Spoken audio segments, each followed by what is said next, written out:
Hey, Pastor Dana here. Between Friday, August 28th and Thursday, September 4th, I had a series of glimpses and dreams that got longer each night. And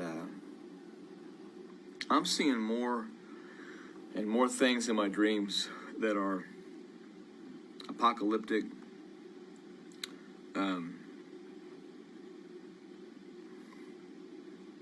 frightening. I don't share these dreams to cause people to have fear.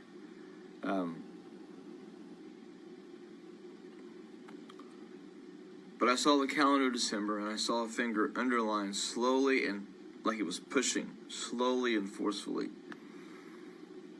under the line, under the name December. Flipped over to January and then underlined it just as slow and was pushing. First thing I saw was long food lines. I saw people waiting for what seemed like hours. And they were standing in line and not in cars. And I saw this throughout the nation. I saw ships in ports on both the east and the west coast. They were just sitting idle. There was nothing moving at sea. Nothing. And I saw a headline that said, "The Baltic Dry Index is dead." It said that nothing was moving in trade around the world. And one thing I noted, there were no Christmas lights. This was December. There were no holiday displays. There were no sales mentioned. No Christmas lights, no Christmas displays, no Santa Claus, no Easter, no Christmas type things going on at all. It was a great sadness over the land. And people seemed very dazed and they seemed very confused. But there were Christians who stood out because they had faith, they had hope in Christ. And they looked like burning charcoal. And they were carrying torches wherever they went. And a lot of people rejected their approach, but they kept their faith. They didn't back down from telling people about Jesus. And they kept telling people that they desperately need Jesus at that moment. It was, you need Jesus now. You need Jesus now. You need Jesus now. Don't wait. You don't have tomorrow. You need Jesus now. And a lot of it was rejected, but there were some that were coming and surrendering and praying and being saved in the dream. I saw what looked like shopping malls that had been converted into shelters or living quarters. So it reminded me of Hurricane Katrina when it came through, and the football stadium. The businesses in those malls were shuttered, but I saw people on cots, and I saw food outreach things going on. I saw people who were misplaced. This was not like a homeless shelter. This was like something had happened and people were in shelters. I continued to see shuttered properties. I saw people in homes who were wearing coats, while the windows they were looking at closed curtains, and that's been a consistent thing in the dreams. People inside their homes looking out what's going on. And when people were looking out the curtains came back far enough that I could see more of the snow-like stuff that was on the road. It was dingy, it was dark, it was gray. It wasn't white, pure snow like after a first fresh snowfall. I saw headlines that said, "Nationwide outages plagued the Southwest." Another headline that said, "Americans don't know who to blame for darkness." And some of the darkness in the areas is stretched into Canada. It was north. It wasn't everywhere. But I saw America as lights flickering. And it was like I saw the whole contour outline of the United States of America, including Alaska and Hawaii. And it was like it was a light like right before a light goes out, it flickers, it starts flashing. That was what it looked like. It was like America was a light bulb about to go out.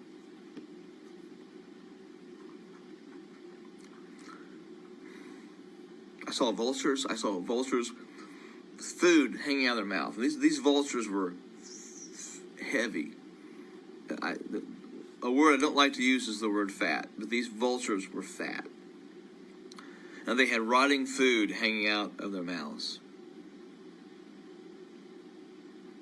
I saw depression as a figure, as a creature. And it had a face mask on with a smile, but it was choking people and pushing them down to the ground. And then I saw the St. Louis Arch, and I saw people standing under the St. Louis Arch in very, very expensive business suits. All of them had very expensive watches, and at their feet were these briefcases, larger than briefcases, almost like it reminded me of like a nuclear suitcase, a nuclear briefcase that they talked about in the 80s. And suddenly all of their alarms went off at the same time, and they hit them, and they grabbed the briefcase, and they got into these black SUVs. And of course, the Mississippi River goes right through there. It divides the country. And I saw them get in the black SUVs, and they went east, and they were going all over the place. Each of them had a Wall Street Journal newspaper under their arms, and they had heavily tinted sunglasses. And the next headlines that I read were about market crashes, about yields being lost. And one of the headlines declared sympathy for the swastika. I saw tired crowds. I saw tired people. I saw many who had lost the resolve to fight due to the emotional overcast of the nation. And I heard Christians, that group of Christians that was going around with hope, I heard them saying that they remember what Jesus had said about the winter and having to flee in winter. But they kept encouraging one another in faith. I saw lights all over the country. I knew these lights were churches, whether they were churches like we think of today, or whether they were house churches. And I felt in my spirit, did not hear this, but felt as I was watching this, that these churches were keeping warmth and hope in their communities. That white figure rose up out of one of those lights. And he said, brace yourself, brace yourself on the word and my promises, and do not rely on your own strength. Every one of the dreams have had a little bit different caliber to them. This one left me more unsettled. I see him in glimpses. It's like a movie trailer. See a little bit one night, a little bit more the next night. More details are added. But the scenes of people in the shelters, the food lines, the Baltic Dry Index being dead really, really, really stood out to me. And those things were heavy in my mind.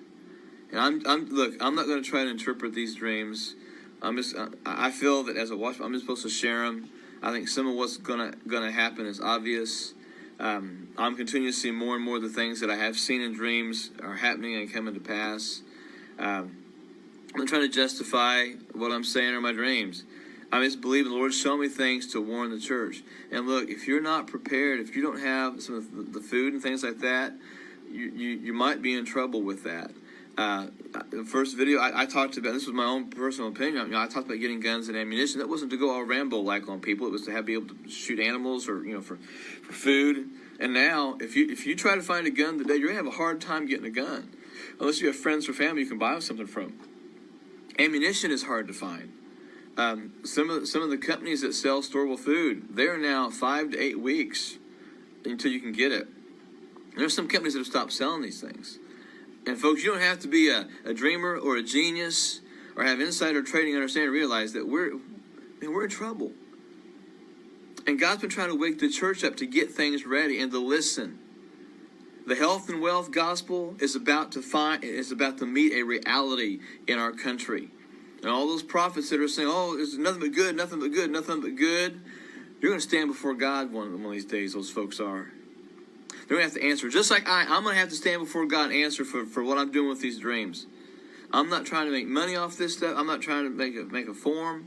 A friend of mine put another Facebook page together for me that I've not even looked at. You know why? Because people are having trouble finding the dreams in those situations. My Facebook page has exploded. I can't even get through my own Facebook page on a daily basis. He also set up an Instagram account because so many people are trying to make contact with me through Instagram. I don't have an account. And we're trying to get the messages out, and that's the reason for this. It's not about me getting a big head, because I still pastor my church. I still live in the same house. I still drive the same car. I'm not making major changes because of all this stuff with the dreams, but I am trying to warn the church. Things are coming. And pastors and prophets, you're telling your people it's going to be okay. I fear for you. I fear for you. So please, folks, pray aggressively, pray specifically, pray strategically. Say, Lord, what should I do for my family? And get on it. Get on it, get on it, get on it. I've been saying this since June. I'm going to keep saying what the Lord shows me, keep sharing the dreams the Lord shares me, but I can't make you do anything. I know what I've done for me and what I continue to do for me and my family. But folks, don't ignore the warnings. That's all I'm going to say.